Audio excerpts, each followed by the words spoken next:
Alors, qu'est-ce qui se passe par là? C'est qui ça? C'est ton gars? C'est DJ Biko. Bonjour tout le monde. Et aujourd'hui, on a fait un petit mix, un petit DJ ça. Alors, le sujet que je voudrais vous aborder aujourd'hui, c'est juste quelque chose de simple, mais en même temps quelque chose un peu compliqué. Et c'est à vraiment comment on a interprété la durée musicale.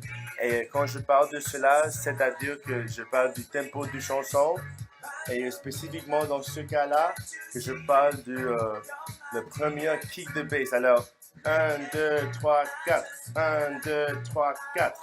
Cela, c'était un paramètre 4 à 8. Et on dit 4 à 8 parce que littéralement, si on fait le compte,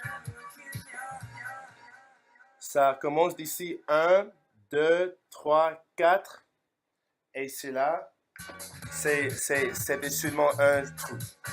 Mais si on veut mélanger avec une autre chanson, on le fait comme ça. Et on attend un petit peu dans moins de patience. Alors, 1, 2, 3, 4. 1, 2, 3, 4. 1, 2, 3, 4. 1, 2, 3, 4. 1, 2, 3, 4. Boum! Alors, ça commence maintenant, ça chauffe. Qu'est-ce qui fait cela? Qu'est-ce qui se passe?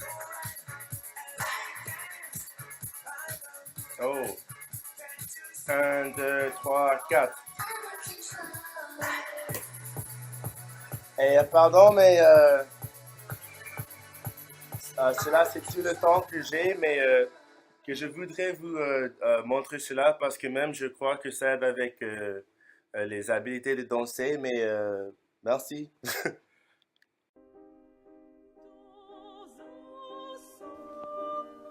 Pourquoi la musique est-elle si importante dans la vie?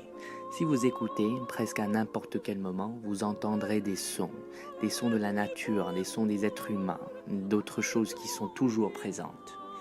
La musique a une puissance qui est très compliquée à expliquer, mais qui peut influencer nos émotions, nos actions et nos comportements. À cause de cela, on va aborder le sujet de la musique française et la musique aux États-Unis. On va parler de quelques périodes et styles de musique dans ces pays. Je vais commencer à la fin du 19e siècle. À cette époque, Paris était la capitale de musique du monde. Des compositeurs et des musiciens voulaient aller à Paris pour apprendre, jouer et créer de la musique. La Conservatoire de Paris a été une des plus célèbres conservatoires du monde.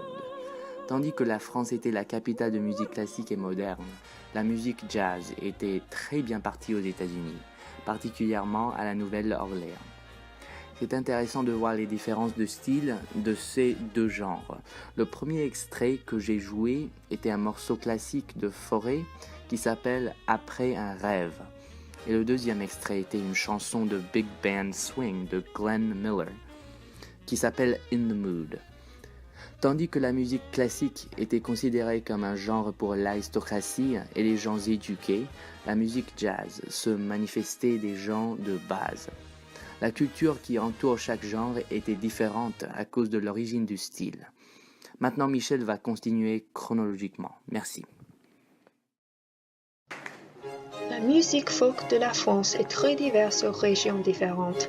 La musique de la France centrale est caractérisée par l'utilisation des cornemuses et des vieilles à rue et d'une danse qui s'appelle la borée. La musique de la Bretagne est celtique et elle a vu un grand retour depuis les années 70. La musique de la France de l'Ouest est comprise de beaucoup de ballades et de chansons de danse avec le violon. Une danse folk populaire de la France de l'Ouest est la courante. La musique de Paris est très particulière et elle est considérée comme la musique cliché de la France. Un exemple est la valse musette qui est souvent jouée avec l'accordéon. Un exemple de cette valse est la valse d'Amélie de Yann Tiersen. Aux États-Unis, on a aussi beaucoup de genres différents de la musique. Au sud des États-Unis, la musique country est très populaire.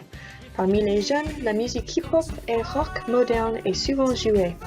La musique américaine est souvent influencée par la France Par exemple, il y avait nombreuses chansons sur le hit parade des artistes d'origine français comme Daft Punk, David Guetta et The Village People.